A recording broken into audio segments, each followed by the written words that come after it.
Well, hey folks, welcome to Vlogmas 2024. I'm Pete Collins, and today we're going to talk about the dangers of decelerating. And if you're curious what that means, stick with me right after the intro.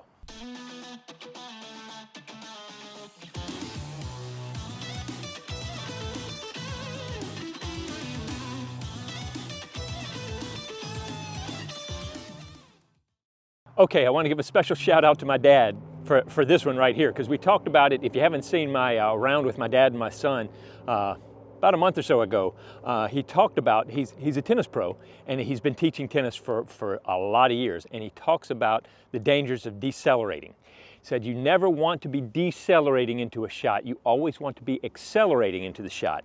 And the same thing applies in disc golf, I believe. So here's the scenario. You know, you've got this approach shot here, and it's not a full power shot. So what we tend to do is we tend to try to steer the disc, or we try to finesse the disc. And so what we do is we do this and we try to slow down, and we try to throw, but we kind of try to fluff it. We want to go.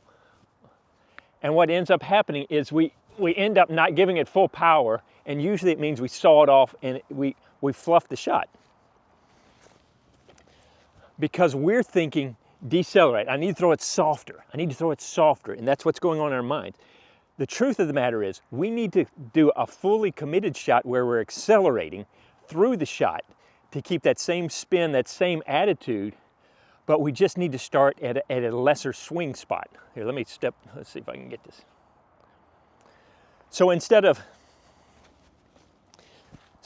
ooh, I gotta be touchy, you know, we're kind of just being careful. What we want to do is we want to think, okay, if I normally go here to pull, maybe I just go here and give it more of a rip.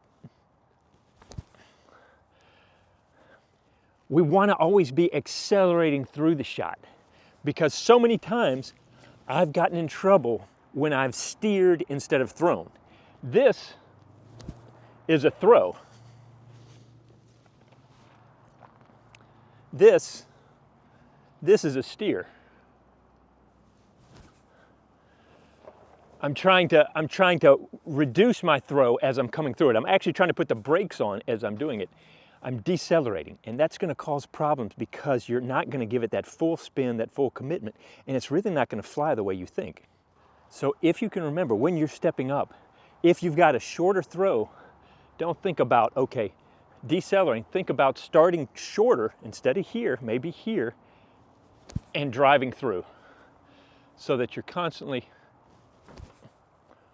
pulling through. You're accelerating through the shot.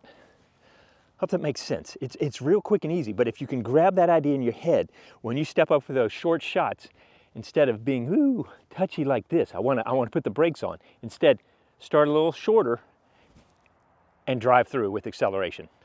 So one of the things that you can do is, you know, if I'm doing this and I'm slowing down, I'm having to regulate and put a lot of thought energy into the decrease in the speed and hitting it just right. I'm having to have that perfect timing to get the shot. Whereas if I instead use my backswing as kind of the litmus test or the strength test and how hard I'm going to throw, then it's like, okay, I need a really short shot, so I'm only here, versus I need more power, so I'll go here. I need all the power, I go here, but I'm still driving through with that accelerated shot.